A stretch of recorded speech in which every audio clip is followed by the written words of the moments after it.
तो मूवी के शुरुआत में हम एक जापानीज आदमी को देखते हैं जो कि लेटा हुआ था और जब उसकी आंख खुलती है तो वह खुद को एक बड़े कमरे में देखकर घबरा जाता है और इधर उधर देखने लगा। और जब वह एक दीवार के पास गया तो उसने देखा कि दीवार में कुछ बाहर निकला हुआ है और जब उसने उसे दबाया तो बहुत सारे बेबी एंजल्स बाहर निकलने लगे और थोड़ी देर बाद वो अंदर चले गए, लेकिन उनके शरीर का थोड़ा सा हिस्सा बाहर रह गया। और अब इस आदमी को समझ में आया कि इसने जो दबाया था वो क्या था। और अब हमें एक आवाज बताती है कि जिंदगी की इस दौड़ को सीखना कहते हैं। और अब उस बटन की सच्चाई जानने के बाद यह आदमी अपनी उंगली को सूंघने लगा और उसने खूब शोर मचाया कि अगर कोई आस पास हो तो मदद करे। लेकिन जब उसे कोई जवाब नहीं मिला तो वह एक के बाद एक बटन को दबाने लगा और हर एक बटन से अलग अलग चीजें निकलने लगी। कभी टूथब्रश निकल आता तो कभी बड़ा सा गमला। उसने हिसाब लगाया कि एक बार बटन दबाने से एक ही चीज बाहर निकलती थी। उसने अपनी इस थ्योरी को टेस्ट करने के लिए एक ही बटन को बार बार दबाकर चॉप स्टिक्स का ढेर लगा दिया। लेकिन अगला बटन दबाते ही एक शॉपिंग कार तेजी से निकली और उसके पैर में जोर से लगी, जिस वजह से वह चिल्लाने लगा।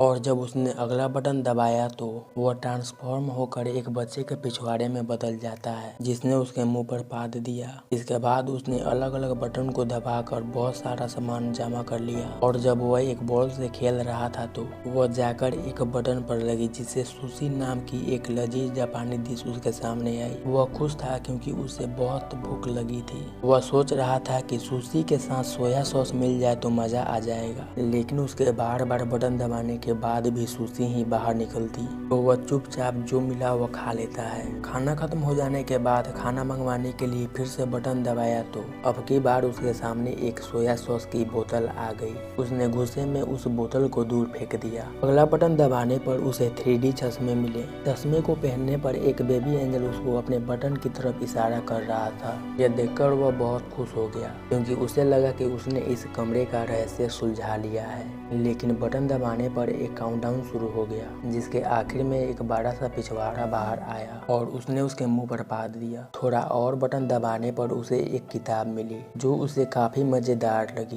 कुछ घंटों में उसने उसके 5 पाठ पढ़ लिए, लेकिन जब उसने छठा किताब पढ़ने के लिए बटन दबाया तो 7वीं किताब बाहर आ गई। परेशान होकर उसने दूसरा बटन दबाया, लेकिन उसमें से भी 8वीं और 9वीं किताब ही बाहर निकली। किताब की चाह में उसने एक और बटन दबाया। अभी उसे अपने पीछे एक दरवाजा दिखाई दिया। वह उसे देखकर बहुत खुश हो गया कि आखिरकार वह बाहर निकल सकता है, लेकिन इसी एक्साइटमेंट में वह यही भूल गया कि वो बटन कौन सा था। तो वह ऐसे ही कोई बटन दबाने लगा। पहला बटन दबाने पर एक अफ्रीकन आदमी एक दीवार से दूसरा दीवार तक भागते हुए गया। दूसरा वाला से उसके सर पर पानी गिरने लगा, लेकिन तीसरी बार में दरवाजा खुल गया और वह जैसे ही बटन को छोड़कर दरवाजे की तरफ जाने लगा तो वह दरवाजा बंद हो गया। कुछ देर ट्राई करने के बाद वह समझ गया कि जब तक बटन दबा रहेगा तब तक दरवाजा खुला रहेगा। वह रनिंग पोजीशन लेकर उस बटन पर खड़ा हो गया ताकि जल्दी से वह दरवाजे तक पहुंच जाए, लेकिन इससे पहले कि वह वहां पहुंचता वह दरवाजा बंद हो गया। इसके बाद उसने बहुत सारे तरीके ट्राई किए, लेकिन कोई भी काम नहीं आया। इसके बाद उसने अपना दिमाग लगाया और उस बटन पर एक गमला रख दिया,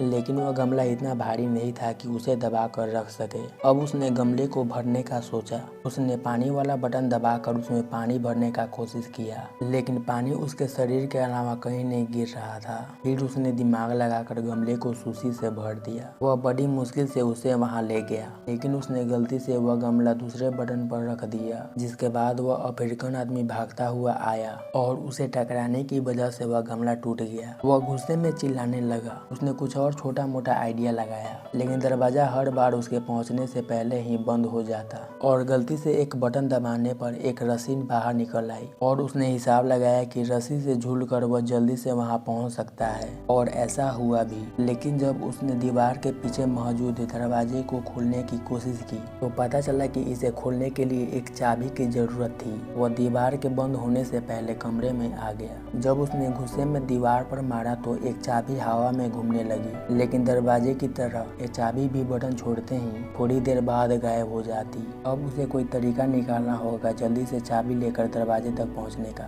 लेकिन जब उसने फिर से चाबी वाला बटन दबाया तो एक कुत्ता दीवार से निकलकर उस पर भौंकने लगा। वह फिर से कंफ्यूज हो गया क्योंकि सारे बटन एक जैसे ही दिखते थे। इसके बाद उसने सही बटन को ढूंढकर उस पर एक सुशी का टुकड़ा रख दिया एक दो बार फेल होने के बाद आखिरकार वह चाबी लेकर दरवाजे तक पहुंच ही गया, लेकिन अभी भी मुसीबत खत्म नहीं हुई थी, क्योंकि दरवाजे के ऊपर एक नंबर वाला लॉक भी था। वह जल्दी से कमरे की तरफ भागा, लेकिन बाहर निकलते हुए फिर से दीवार उसके पिछवाड़े पर लगी। उसने गुस्से में प्लंजर फेंका और उसके एक बटन पर लगने से वह अफ्रीकन आदमी फिर से बाहर आया। लेकिन अब की बार उसने नोटिस किया कि उस अफ्रीकन आदमी के सर पर 3 नंबर लिखा हुआ था और शायद उसी नंबर से वह ताला खुलेगा, क्योंकि दीवार बार बार बंद हो जाती थी। तो उसने 3 बार में वह ताला भी खोल दिया। दरवाजा थोड़ा जाम लग रहा था तो उसे थोड़ी ज्यादा मेहनत करनी पड़ी और इतने में दीवार नीचे चली गई। वहाँ पर इतनी जगह थी ही नहीं कि वह पूरा दरवाजा खोल सके। वह हताश हो गया और वहीं बैठकर रोने लगा। उसे कमरे का समय याद आ रहा था। उसे एहसास हुआ कि कमरे में उसके पास कितना कुछ था। भले ही वह बाहर नहीं जा सकता था, लेकिन जो चीजें उसके पास थी उसने उसकी कदर नहीं की। अचानक अपनी बाईं ओर से उसे हवा का झोंका महसूस हुआ। वह उस नकली दीवार को खोलकर बाहर भागा।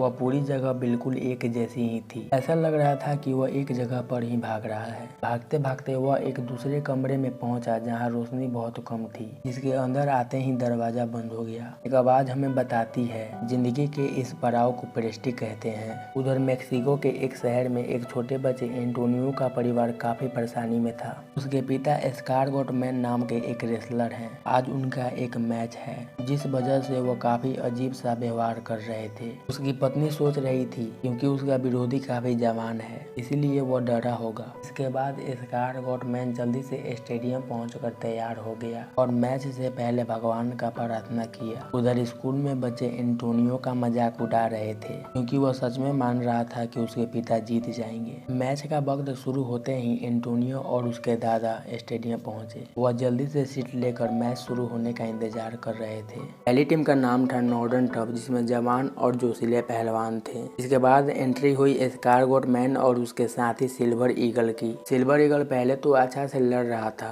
लेकिन दूसरी टीम के पहलवानों ने उस पर एक साथ हमला कर दिया। वो इशारे करके एस्कारगोट मैन को भी बुलाने लगे, लेकिन वह नियम को तोड़कर नहीं लड़ना चाहता था। उधर सिल्वर ईगल ने चकमा दे करके उन दोनों पहलवानों को आपस में ही लड़ा दिया और खुद बाहर निकल गया। और जब एस्कारगोट मैन की बारी आई तो वो दोनों पहलवान उस पर भारी पड़ रहे थे। उनमें से एक उसके सर पर कुर्सी मारने ही वाला था। तभी कमरे में बंद उस जापानीज आदमी ने एक बटन दबा दिया, जिससे एस्कारगोट मैन की गर्दन अचानक से लंबी हो गई और उसने दोनों पहलवानों को सर मारकर एक ही बार में नॉकआउट कर दिया। लेकिन उधर कमरे में तो कुछ भी नहीं हुआ, इसीलिए बार बार वो उसी बटन को दबाने लगता है। इसी चक्कर में एस्कारगोट मैन अपने साथी सिल्वर ईगल, रेफरी और अपने बेटे एंटोनियो तक को सर मारकर नॉकआउट कर देता है। इसके बाद वह पागलों की तरह अपने सर से घंटी बजाने लगता है। कमरे में उस आदमी ने अलग अलग बटन दबाना शुरू कर दिया। किसी बटन से एक सिंगर की मुंह से गाना गाते हुए आग निकलने लगा। किसी बटन से एक जादूगर का जादू फेल हो गया। तीसरी बटन दबाने पर चाइना में एक आदमी अपने ही कुत्तों पर भौंकने लगा। उस आदमी ने देखा कि पिछले कमरे की तरह इस कमरे में छत नहीं थी, बल्कि ऊपर से रोशनी आ रही थी, जिसमें एंजल्स उड़ रहे थे। इस बार उसके दिमाग में एक बहुत ही अलग चीज आई। उसने बटन्स को दबाने की जगह उसे पकड़कर ऊपर चढ़ना शुरू कर दिया। वह कामयाब रहा और हर बटन के दबने से दुनिया में बहुत अलग अलग चीजें होने लगी। कहीं पर फूल खिलने लगे तो कहीं पर हाथी फिसल गया। जैसे जैसे वो ऊपर जाने लगा तो कहीं टोस्ट बनने लगे तो कहीं इंसान चांद तक पहुंच गया। जब तक वह ऊपर पहुंचा तब तक उसकी दाढ़ी आ चुकी थी और उसके बाल भी बहुत बढ़ चुके थे और अब उसे दीवार पकड़ने की जरूरत नहीं थी, क्योंकि अब वो भी बाकी एंजल्स की तरह उठता जा रहा था। एक आवाज हमें बताती है कि उसने अब भगवान का दर्जा पा लिया है और अब पूरी दुनिया उसके हिसाब से चलेगी। आखिर तक आते आते उसके चारों ओर पंख उड़ने लगे, जो कि उसे आखिरी कमरे तक ले गए। इस कमरे में पूरे धरती का नक्शा बना हुआ था और वहाँ पर अब तक का सबसे बड़ा बटन भी था